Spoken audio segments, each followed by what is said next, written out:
루카가 전한 거룩한 복음입니다.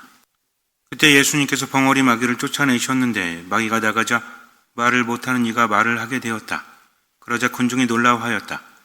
그러나 그들 가운데 몇 사람은 저자는 마귀 우두머리 베엘제불의 힘을 빌려 마귀들을 쫓아낸다 하고 말하였다.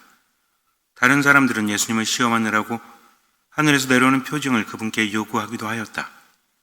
예수님께서는 그들의 생각을 아시고 이렇게 말씀하셨다. 어느 나라든지 서로 갈라서면 망하고 집들도 무너진다. 사탄도 서로 갈라서면 그의 나라가 어떻게 버텨내겠느냐. 그런데도 너희는 내가 베엘제불의 힘을 빌려 마귀들을 쫓아낸다고 말한다. 내가 만일 베엘제불의 힘을 빌려 마귀들을 쫓아낸다면 너희의 아들들은 누구의 힘을 빌려 마귀들을 쫓아낸다는 말이냐. 그러니 바로 그들이 너희의 재판관이 될 것이다. 그러나 내가 하나님의 손가락으로 마귀들을 쫓아내는 것이면 하나님의 나라가 이미 너희에게 와 있는 것이다. 힘센 자가 완전히 무장하고 자기 저택을 지키면 그의 재산은 안전하다. 그러나 더 힘센 자가 덤벼들어 그를 이기면 그 자는 그가 의지하던 무장을 빼앗고 저희끼리 전리품을 나눈다. 내 편에 서지 않는 자는 나를 반대하는 자고 나와 함께 모아들이지 않는 자는 흩어버리는 자다. 미국의 어떤 미술관에 작품이 전시되었습니다. 피카소의 작품이라고. 사람들이 칭찬을 했죠. 이런 작품은 본 적이 없다. 지금까지 알려진 피카소의 작품과도 다르고 특별하다. 우리가 이것을 처음 보았으니 얼마나 영광인지 모른다 하면서 칭찬을 합니다. 역시 피카소의 인생이 담겨져 있다. 역시 선이 장난이 아니다. 그런데 진행자가 말합니다. 죄송합니다. 이건 피카소의 작품이 아니라 그냥 길거리에서 아무나 그린 작품이라고 합니다. 저희가 착각을 했습니다. 그랬더니 사람들이 내가 그릴 줄 알았어. 아까 그렇게 말했지만 사실은 피카소의 체면을 생각해서 그렇게 말했지만 너무 엉망이야. 좀 아닌 것 같아. 라고 말합니다. 그랬더니 진행자가 또 말해요. 죄송합니다. 제가 또 실수했습니다. 이것은 피카소의 작품이 맞습니다. 사람들은 아무 말도 하지 못했다라고 합니다. 우리는 세상을 바라보면서 있는 그대로 바라보기보다는 자기의 생각대로 세상을 바라보죠. 생각할 게 너무나 많기 때문입니다. 우리가 믿었던 모든 것들이 무너지는 것에 대한 두려움이 있어요. 그래서 새로운 것들을 받아들이려고 하지 않습니다. 예전에 허준이라는 드라마가 있었죠. 아마 오래전이었지만 그래도 보신 분들이 있을 거예요. 우리나라 많은 국민들이 시청했던, 시청률이 최고치에 달았던 90몇 년도죠. 기억나지 않지만 또 뭐 대장금 이런 것도 있죠. 근데 허준과 대장금의 차이가 뭔지 아세요? 허준이라는 사람이 동의보감을 썼죠. 그리고 치료를 하는데 다른 사람들이 하지 않는 시도를 하지 않습니까? 여기에 대해서 받아들이려고 하지 않죠. 일단 어의를 비롯한 많은 의사들이 받아들이려고 하지 않고 사람들도 받아들이려고 하지 않습니다. 왜? 완전히 새로운 것이기 때문에. 그래서 고비가 있잖아요. 치료하다 보니까 어느 정도 나아지는데 그러다가 갑자기 경련을 일으키거나 발작을 일으키거나 쓰러지지 않습니까? 그러면 시청자들은 어때요? 큰일 났다. 허준은 어떡하지? 근데 거기서 끝나. 그리고 일주일을 기다려야 돼요. 일주일 후에 또 텔레비전 앞에 모여서 어떻게 되나 그러면 어떻게 될까요? 큰일이 나진 않죠. 큰일 나면 어떻게 되겠어? 만약에 그 사람이 일어나지 못하고 허준이 벌받아 사약을 받았다 끝? 그럼 드라마가 안 되잖아. 그 다음에 어쨌든 해결이 되지 않습니까? 그렇게 이어지죠. 장금이도 마찬가지였죠. 장금이가 미각을 잃었나? 뭘 잃었죠? 미각을 잃었나? 어쨌든 그런데 장금이는 어떻게 합니까? 음식으로 사람을 치료하잖아요. 그때도 어려움이 있죠. 그래서 또 가슴 조마조마하면서 이거 잘못되는 거 아니야? 그러다가 또 끝나죠. 일주일 기다려서 보면 또 해결이 됩니다. 그래야만 드라마가 재미있고 영화가 재미있어요. 그런데 세상은 새로운 것들을 잘 받아들이지 않으려고 합니다. 왜? 새로운 것에 대한 두려움 때문이죠. 이런 얘기 많이 해요. 새로운 것을 받아들여야만 됩니다. 그래야만 발전할 수 있습니다. 예를 들어서 자동차가 처음 나왔을 때도 사람들은 받아들이지 않았죠. 누가 이걸 타? 라고 했습니다. 왜냐하면 무게에 비해서 느리고 마차보다 불편했기 때문에. 그런데 자동차가 발전했죠. 지금 마차 타는 사람은 없어요. 다 자동차를 타지 않습니까? 처음에는 새로운 것에 대한 두려움이 있고 받아들이지 않으려고 한다는 거죠. 스마트폰이 처음 나왔을 때 어른들은 스마트폰 되게 싫어했죠. 그러지 않았습니까? 젊은 사람들이 앞에서 검색하면 기분 나쁘죠. 이 어른이 말하는데 어디 검색질이야? 이런 그런 꽁트도 있었던 것 같아요. 근데 지금은 어른들이 검색 더 먼저 해. 이런 시대가 되지 않았습니까? 그렇다면 새로운 것을 무조건 받아들여야 될까요? 그렇지도 않습니다. 새로운 것을 잘못 받아들이면 또 큰일 날 수 있기 때문에 저 인간은 익숙한 것에 대한 믿음이 있습니다. 새로운 것에 대한 두려움이 있다는 거죠. 새로운 것을 냉큼 받아들이자 이렇게 말하는 게 아닙니다. 다시 한번 생각해 보자는 거죠. 나하고 다르다고 할지라도 내가 먼저 판단하면 안 돼요. 근데 인간은 빨리 판단하려고 합니다. 왜? 인간이 제일 싫어하는 게 뭐래요? 아마 여러분 중에 투자하시는 분도 있겠지만 투자자가 제일 싫어하는 게 뭐래요? 불투명성이라고 하잖아요. 이게 확실하지 않으면 투자가 쉽지 않은 거잖아요. 그래서 애매하다고 하지 않습니까? 가족 중에 누가 아플 때 검사를 받죠. 그럼 다 두려워 떨죠. 걱정하죠. 결과가 나오면 어쨌든지 간에 그 다음에 대비하게 됩니다. 그래서 인간은 뭘 제일 싫어해요? 고민되는 걸 제일 싫어하는 거예요. 이것도 아니고 저것도 아니고 그 상태를 잘 버티지 못한다고 합니다. 그러니 어때요?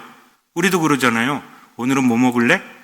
이거 먹어볼까? 저거 먹어볼까? 하고 어디가? 똑같은 데 가죠. 왜?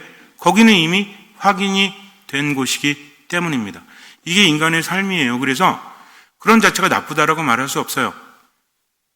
우리는 보고 싶은 것만 봅니다. 듣고 싶은 것만 듣습니다. 왜? 그게 안전하기 때문에. 아무리 새로운 것에 대한 두려움이 문제다라고 해도 인간은 별로 변하지 않아요. 왜 그런지를 알아야 됩니다. 확증 편향이라고 하죠. 내가 옳다고 여기는 것에 대한 증거만 받아들입니다. 옳다고 여기지 않는 것에 대해서는 받아들이지 않으려고 하죠. 인터넷 댓글들을 보거나 또는 유튜브 영상들을 보면 죄다 확증 편향에 빠져 있죠. 정치, 그 다음에 사회, 심지어는 종교까지도 사람들이 자기가 보고 싶은 것만 보는 거죠. 그리고 듣고 싶은 것만 듣는 거죠. 우린 여당이에요, 야당이에요? 각자 다르죠. 우린 천주당입니다. 그러니까 하느님만 따라야 되는데 우리 교회 안에서도 여당, 야당 갈라져가지고 서로 싸우고 있다면 얼마나 답답합니까? 그러면서 어때요? 내 것이 옳다 하면서 상대방을 무시하려고 한다면 이거 옳은 거예요, 안 옳은 거예요? 그러니까 자기의 어떤 신념을 상대방에게 강요하는 것도 문제지만 상대방을 판단하는 것도 문제가 된다는 거죠. 구약부터 신약까지 우리가 묵상해 보면 하느님께서 역겨워하시는 게 뭐죠? 고집 부리는 겁니다. 목이 빳빳해지는 것을 하느님께서는 굉장히 싫어하세요. 그래서 뭐 하기를 바라시죠? 겸손하기를 바라시는 거예요. 겸손은 무엇입니까? 여러 가지로 묵상해 볼 수 있겠지만 나는 아무것도 아니다. 내 것이 옳은 것은 아니다 하면서 인정하면서 하느님을 따라가는 거죠.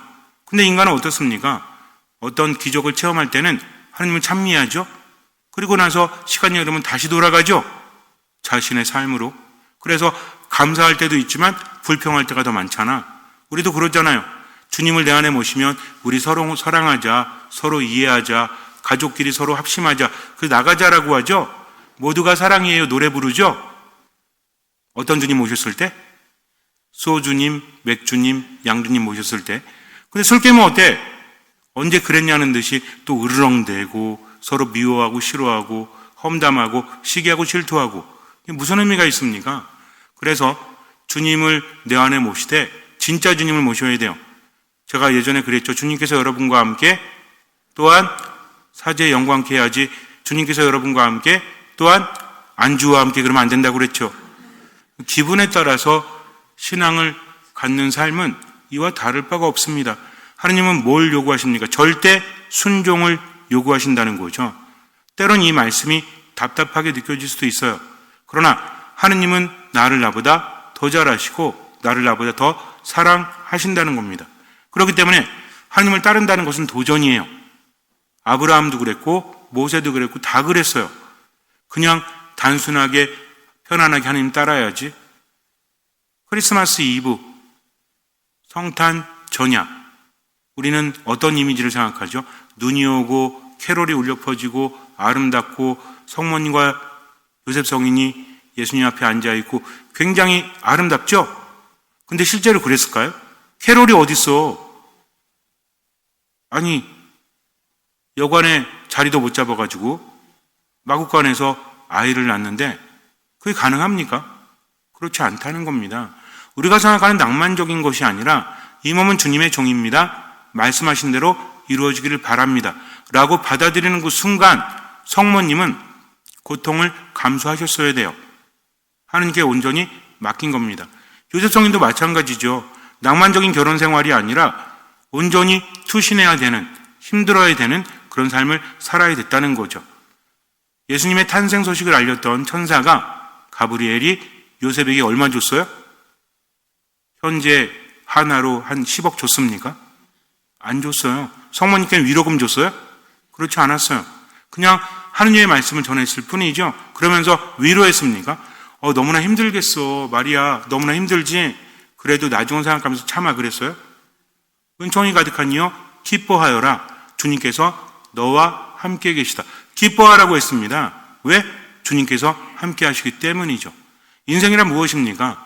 돈이 많거나 권력이 높거나 하는 일이 잘 돼도 모두 다 지나가기 마련이라는 거죠. 그래서 영원한 것을 추구해야 되는 거예요. 영원한 것이 없다면 모든 것이 변해버리기 때문에 인간의 마음이 그래요. 영원한 것을 느끼지 못하니까 삶이 우울하고 삶이 화나는 거죠. 지나가는 것에 묶일 수밖에 없다. 그래서 인간이 원초적으로 느끼는 것은 불안과 두려움이에요. 이것 때문에 많은 문제가 발생하는 겁니다. 불안하지 않으면, 두렵지 않으면 인간은 어리석은 선택을 하지 않습니다. 불안하기 때문에 새로운 도전을 하지 않고 있는 것을 지키려고 하는 거죠. 그러다 보니 어때? 이것을 건드는 것에 대해서 화가 나는 겁니다. 내가 여태까지 쌓아둔 것에 대해서 건드려지는 게 싫은 거죠. 그러니까 어때요? 가족끼리도 너무나 사랑하는데 나하고 다른 얘기하면 기분이 나쁜 거죠. 엄마 아빠 얘기를 따라야 되잖아, 자식들이. 근데 자식들이 안 따라요. 그러면 부모는 뭘 느껴요? 날 무시하는구나. 이제 나를 벗어나려고 하는구나. 라고 생각합니다. 근데 그렇지 않은 거예요. 근데 우리는 그럴 수밖에 없어요. 부모 자식 간 뿐만 아니라 친구지간에도 마찬가지야. 다른 것에 대해서 받아들이지 않습니다. 내가 말한 것에 대해서 뭔가 다른 의견을 내면 기분 나빠하는 거죠. 그리고 어떻게 해요? 미워하고 싫어합니다. 그러면서 나만의 성을 구축하려고 하죠. 우리가 보통 줄이라고 할 때, 연줄이라고 할 때 연줄은 밑에서만 잡나요? 위에서도 잡아요. 이게 커다란 문제입니다. 학연, 지연, 우리가 여기서 온전히 자유로울 수 있을까요? 인간은 그렇지 않아요. 똘똘 뭉칩니다. 한 개인이 그렇다면 문제가 되지 않지만 단체가 된다면, 공동체가 된다면 그것은 심각한 문제가 될 수도 있다라는 거죠. 그렇게 살면서 힘들고 괴로워도 그것을 벗어나지 못해요. 그러니까 뭐래요? 맨날 먹는 것만 먹는 거지. 맨날 입는 것만 입는 거지. 왜요? 한참 생각하다가 어때요? 이 옷 입을까 저 옷 입을까 그러다가 입었던 것만 입죠? 신발도 마찬가지잖아. 맨날 신는 신발만 신죠? 왜? 익숙하니까. 새로운 것을 받아들이기 힘드니까. 나이가 들면 더해. 그나마 젊을 때는 머리 모양도 이렇게 해보고 저렇게 해보고 물도 들여보고 옷도 이렇게 입고 저렇게 입죠. 나이 들면 어때? 맨날 똑같아. 왜 그런 걸까요? 돈이 없어가지고 그게 익숙하기 때문입니다. 이걸 잘못됐다고 말할 수 없어요. 문제는 뭔지 아세요? 그것을 지적하거나 또 그것에 반하는 것을 보면 기분이 나쁘다는 겁니다. 이거는 단순히 먹는 것, 입는 것, 신는 것만 얘기하는 게 아니에요. 1912년에 타이타닉호가 사람들의 환호 속에서 출항을 하게 됩니다. 2,000명이 넘게 탔어요. 당시엔 난리가 났죠. 여태까지 이런 배는 없었다. 많이 들어본 말이죠. 여태 이런 맛은 없었다 뭐 이런 것처럼. 왜냐하면 정말 대단한 설계를 했기 때문입니다. 그 전에 배하고는 전혀 다른 배를 설계를 했기 때문에 그래요. 그래서 16개 격방시설이 있어가지고 물이 들어와도 이게 차단이 되는 거예요. 16개가 있습니다. 한 번 차단되고 두 번 차단되고 세 번, 5개까지 물이 차도 절대로 가라앉지 않는다. 심지어는 하느님도 이 배는 침몰시킬 수 없다라고 했대요. 그렇게 배가 떠났죠. 그럼 주변에서 연락이 옵니다. 빙산이 있으니 조심하라고. 다른 배들이 지금 어려움을 겪고 있다고. 그럼 타이타닉호의 선장은 이렇게 말했대요. 우리 배가 얼마나 빠른데 그 빙산 같은 거는 피해갈 수 있다. 그리고 우리 배는 대단한 배이기 때문에 그거 아무 문제 없다. 그런데 타이타닉호에는 망원경도 없었대요. 멀리 볼 필요도 없는 거야. 왜?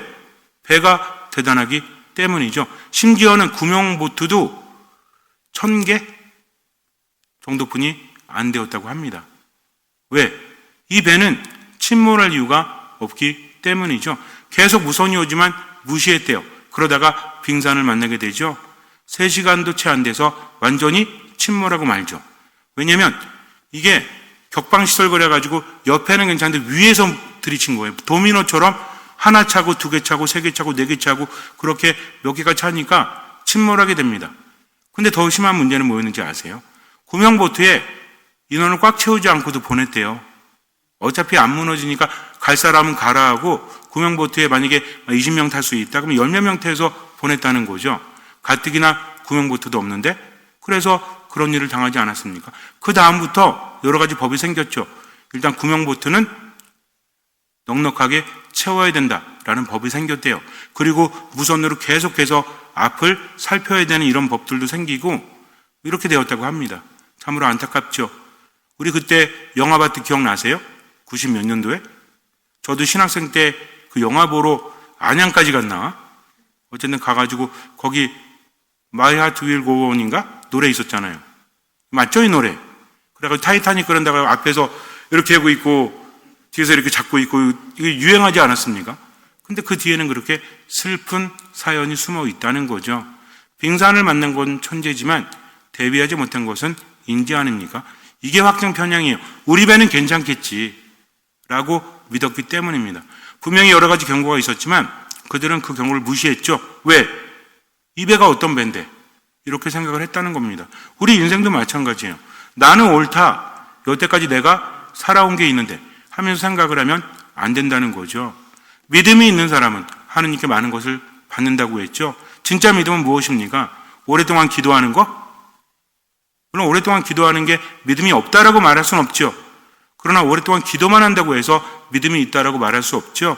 믿음이라고 한다면 하느님과의 관계를 먼저 생각하라고 했습니다. 믿음이라는 것은 하느님의 말씀을 듣고 그 말씀을 내 삶 안에서 따라가는 겁니다. 사람마다 저마다 다른 것을 듣죠. 그렇기 때문에 내가 할 수 있는 만큼 보이는 만큼 따라가는 거죠. 하느님께서는 양심을 통해서 말씀하십니다. 어떻게 살라고. 그 말씀에 귀를 기울여야 되는 거예요. 어떤 일을 훌륭하게 하는 것뿐만 아니라 그분이 나에게 하시는 말씀, 기뻐해라, 즐거워해라, 나만 믿고 지금을 살아라, 염려하지 마라, 내가 너희와 함께 있겠다. 가장 중요한 것은 내가 너희와 함께 있겠다, 이 말씀이에요. 그러니까 우리는 그분과 함께 하면서 어떻게 해야 돼요? 그분이 나를 지켜주시고 내게 필요한 것을 주시니까 나는 그분의 말씀을 듣고 지금을 살아가는 거죠. 어떤 마음으로? 듣는 마음으로. 제가 듣는 마음을 매우 강조하죠. 왜? 듣는 마음이 겸손이기 때문입니다. 우리는 세상을 살면서 실수를 해요. 실패도 합니다. 제멋대로 살기도 해요. 근데 신앙에서 중요한 게 뭐죠? 듣는 마음으로 살다가도 잘못될 때 있죠. 이때 어떻게 해야 돼? 다시 돌아와야 되죠. 이게 뭡니까? 이게 회개예요. 회개라는 게 이만큼 중요한 겁니다. 몸이 잘못됐다면 어떻게 해야 돼요? 몸이 병들었어요. 그럼 어떡하죠? 병든 것만 치료합니까? 병든 현상도 치료하지만 몸이 건강해지려면 제대로 먹고 제대로 마시고 제대로 살아야 되겠죠. 그래야 완전히 치유가 되지 않습니까? 그래서 병든 몸이 되어가는 과정이 있는가 하면 정상화되는 과정도 있죠. 병만 치료하는 게 아니라 삶을 제대로 살게 해주는 게 이게 회개라는 거죠. 마찬가지입니다. 마음도 마찬가지예요. 잘못된 생각과 느낌으로 계속 마음이 우울해지고 힘든데 제가 우울증 상담하면서 분노 조절 상담하면서 많은 분들이 그래요. 신부님 우울증 약 먹으면 되지 않나요? 근본적인 게 고쳐지지 않으면 상황은 좋아진다고 할지라도 점점 힘들어지죠. 그래서 뭐라고 하냐면 움직이십시오. 그럼 어떤 분들 뭐라 했는지 알아요? 움직인다고 나아지나요? 신부님 그거는 말도 안 돼. 유전적인 건데 태양 본다고 나아집니까? 움직인다고 나아집니까? 제가 그랬어요. 그러면은 당신이 말하는 유전적인 요인 때문에 약 먹고 낫는 게 무조건 옳습니까? 확증 편향이 빠져가지고 자기 것만 주장합니다. 다른 것을 인정하지 않죠. 그러면 대화 안 돼요? 안 됩니다. 열린 마음으로 받아들여야 돼요. 왜냐하면 우리가 우울증이라고 생각하는 기준이 있죠. DSM 지금 5까지 나왔나? 어쨌든 이게 우울증이다라고 하는 기준도 계속 바뀌어요. 제가 옛날에 공부할 때는 DSM-4였거든요. 아마 지금 5인 것 같아. 기준이 있어. 2주간 어떤 게 지속된다 뭐 이런 거 있어요. 그 다음에 몸에 문제가 없어야 되고 이런 거 있거든요. 시대별로 변한다는 거죠. 그러니 확실한 거 있습니까? 그저 지금 최선을 다하는 것 뿐이죠. 그래서 제가 상담할 때 뭐라고 하냐면 하느님을 믿으십시오. 지금 당신이 절망하면 아무것도 나아지지 않습니다. 대신 마음대로 하느님 끌어다 쓰지 말고 우리는 그러고 싶어. 하느님은 어떠신 분? 자비로우신 분. 하느님은 어떠신 분? 사랑이 많으신 분. 하느님은 어떠신 분? 내 기도를 들어주시는 분. 나는 아무것도 안 하면서 하느님께서 해주시기를 바라고 안 하면 실망하고 화내고 우울해하고 아닙니다. 언제 하느님이 그런다고 하셨어요? 하느님은 뭐라고 하셨죠? 내가 너희와 함께 하겠다. 그러니 나를 따라라. 내 안에 머물러라. 라고 하셨죠? 그러면서 제일 싫어하는 게 뭐다? 고집이다. 고집을 내려놓기를 바라셨죠? 그렇다면 우리는요? 이스라엘 백성들은 번번이 고집 부렸잖아요. 광야에서 부렸죠. 또 계속해서 부렸죠. 우리는요? 우리도 고집 부리잖아요. 사랑하라고 하니까 뭐래? 어떻게 사랑해? 그러면서 뭐라고 그래? 이 정도도 사랑이야. 근데 예수님 뭐라고 하셨죠? 다른 사람이 너희에게 해주기를 바라는 그대로 너희도 다른 이들에게 해주어라. 이게 사랑입니다. 그러면서 뭐라고 하세요? 예수님이 얼마나 철두철미한지 아세요? 우리는 저마다 사랑의 기준이 다르죠? 사랑이 뭡니까? 또 사랑이 뭐냐고 물으신다면 눈물의 씨앗이야 이런 말 하면 안 돼요. 사랑에 대한 정의는 굉장히 많습니다. 가요에도 있고 전 세계를 따지면 문학작품 또 노래 엄청나게 많아요. 근데 예수님은 여기에 대해서 못을 박아 놓으셨죠? 제가 예전에 혼인면담을 하는데 그 둘이 제가 보좌 신부였을 때 학생이었어.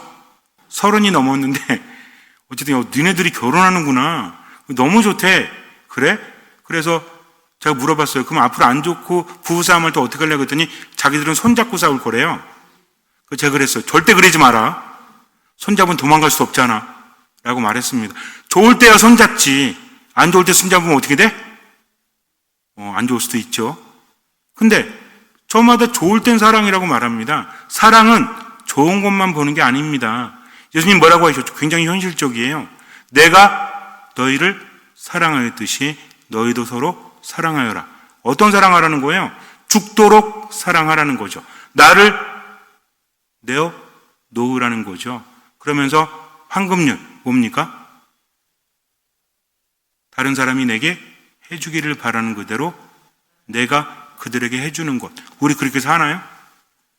미워하면 미워하는 대로 뭐 미워하진 않지만 잘해주지도 않잖아.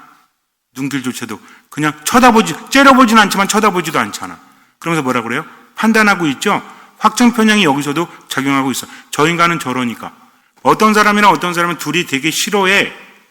근데 보면은 서로 싫어하는 짓거리만 해. 그러면서 자기가 하는 짓은 못 보고 상대방이 하는 행동만 탓하고 있다는 거죠. 이것도 고집이에요.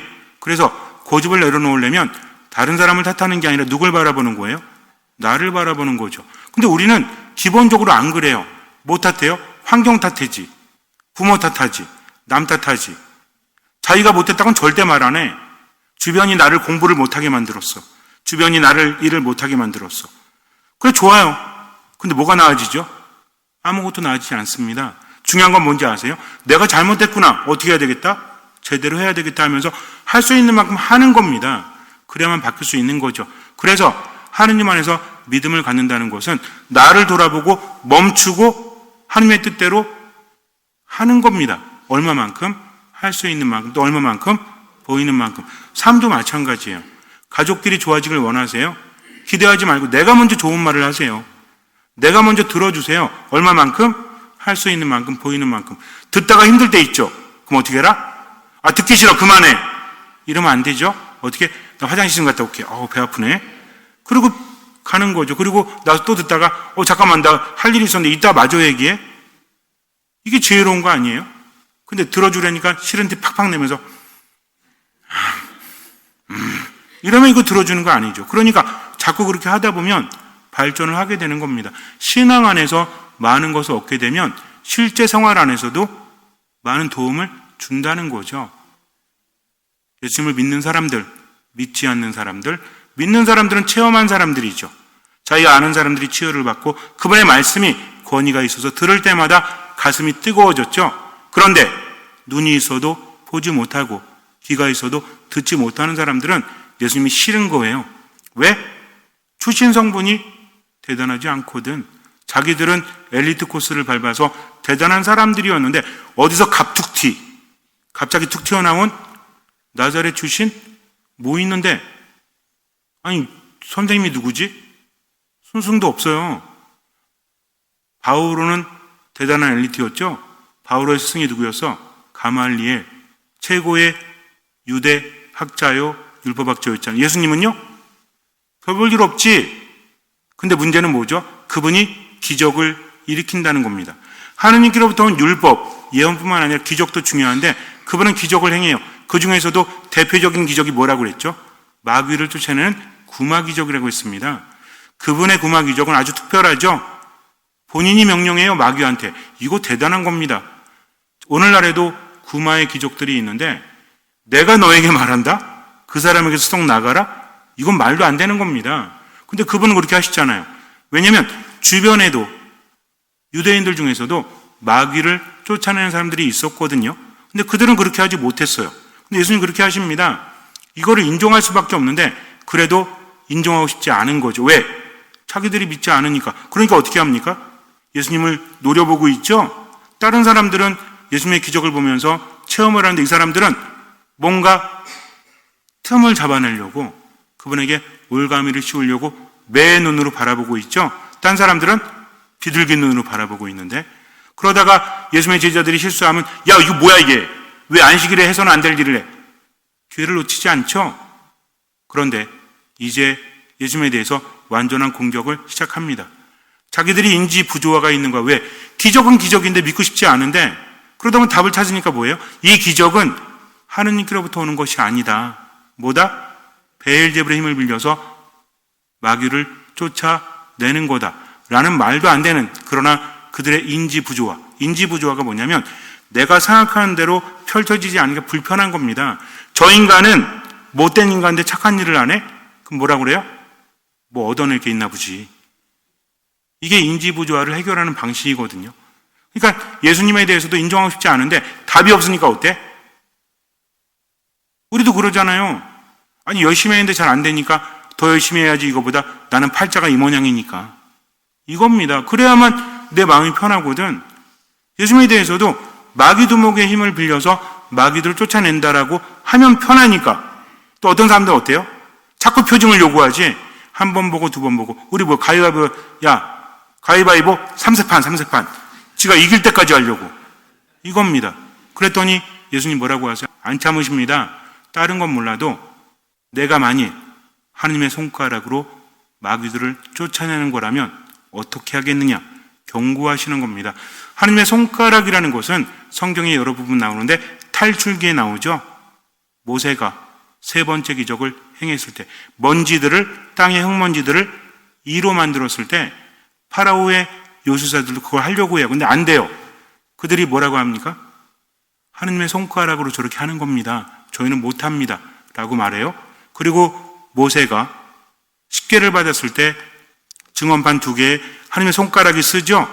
이게 십계입니다. 즉 하느님의 손가락이 의미하는 것은 하느님의 권능, 하느님의 직접적 개입을 말한다는 거죠. 예수님 말씀하십니다. 내가 하느님의 손가락으로 마귀들을 쫓아내는 것이라면, 즉 하느님께서 직접 개입이 되었다면 너희 어떻게 할래? 하면서 뭐라고 하세요? 내 편에 서지 않는 자는 나를 반대하는 자다. 확실히 선을 긋습니다. 우리도 마찬가지예요. 믿음이란 건 뭡니까? 예수님 편에 서는 거예요. 그분 편이 되는 겁니다. 어떤 사람이 그분 편이 될 수 있죠? 그분의 말씀을 듣고 그 말씀을 따라가는 사람. 내 고집을 내려놓을 수 있는 사람. 고집을 내려놓으려면 어떻게 해야 돼요? 진짜 심각한 건 고집을 모르는 고집이죠. 그러니까 어떻게 해요? 내가 고집이 있나 없나? 말씀을 통해서 나를 비추어 보는 거죠. 주님께서 말씀하신 대로. 그래서 한 가지 기준을 드리자면 사랑이 없다면 말하지도 마세요. 사랑이 없다면 행동하지 마십시오. 사랑이 있다면 말하세요. 그러면 내 마음도 하는 게 있는 거니까 어디서부터? 우리 가정에서부터. 어디서부터? 우리 본당에서부터. 어디서부터? 내가 사는 지역에서부터. 그러니까 여러분들 오늘부터 어떻게 하냐면 일단 웃어. 일단 웃어요. 찡그리지 말고 웃으면 이쁘니까 그러면서 좋은 말만 해보세요. 그럼 상대방도 살리고 나도 삽니다. 그러면서 체험을 통해서 성장하는 거죠. 내 마음에 뭐가 사라진지 아세요? 부정적인 생각이 사라져요. 부정적인 감정이 사라져요. 고집이 사라집니다. 그러면서 힘들 때는 어떻게 해요? 멈추고 성호를 긋는다. 사랑한다는 거 되게 힘든 겁니다. 진짜 힘들어요. 참다가 나중에 폭발하거든. 그러니까 참지 말고 뭐 해라? 기도해라. 그래서 내가 모욕감을 느끼거나 내가 뭔가 절망을 느낄 때, 화가 날 때 멈추고 뭐 한다? 성호 긋는다. 근데 상대방이 앞에 있으면 직접 성호 긋으면 안 되죠? 그럼 기분 나쁘게 하는 거니까 손바닥에 성호를 긋거나 잠깐 어디 간다? 화장실 간다. 그리고 성호를 긋는다. 나와서 또 한다. 얼마만큼? 할 수 있는 만큼, 보이는 만큼. 잠시 눈을 감으세요. 고집을 버려야 됩니다.